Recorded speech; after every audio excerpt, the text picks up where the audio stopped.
If party politicking results in the budget failing to pass, there will be real damage done. Ministers across government would, of course, have to assess options and consider mitigations, and ministers will always seek to avoid the worst impact. But let's look at what might become a reality.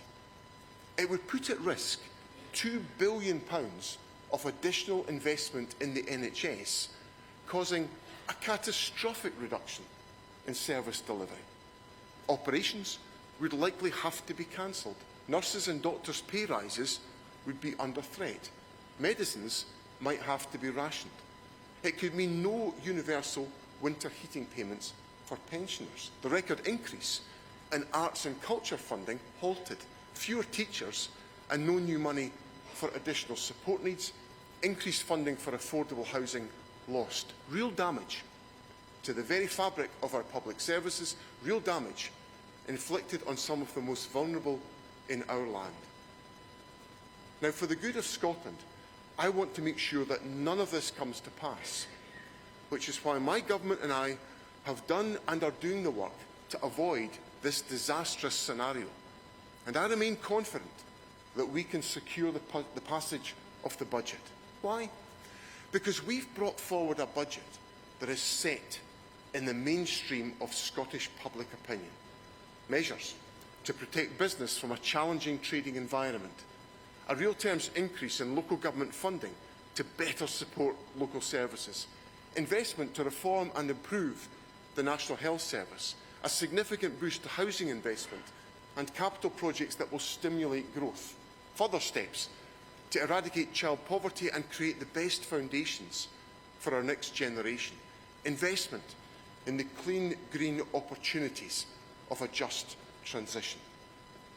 My ministers have engaged in discussions with other political parties and many stakeholders, and have set out a budget designed to weave our priorities together with those we have heard from other parties and from stakeholders into a cohesive and a unifying programme that works for all of Scotland.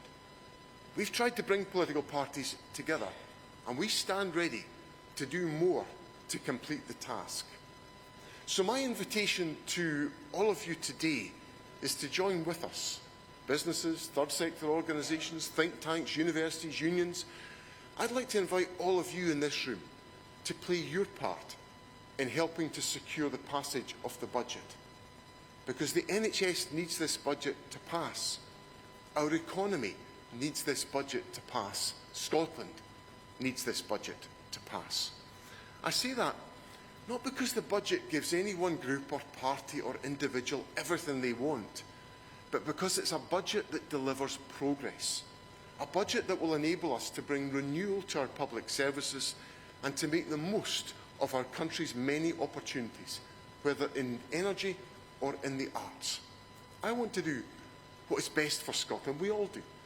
And that's why I care so much about getting it right for our National Health Service, getting it right for the most vulnerable in our community, getting it right for our future economic success.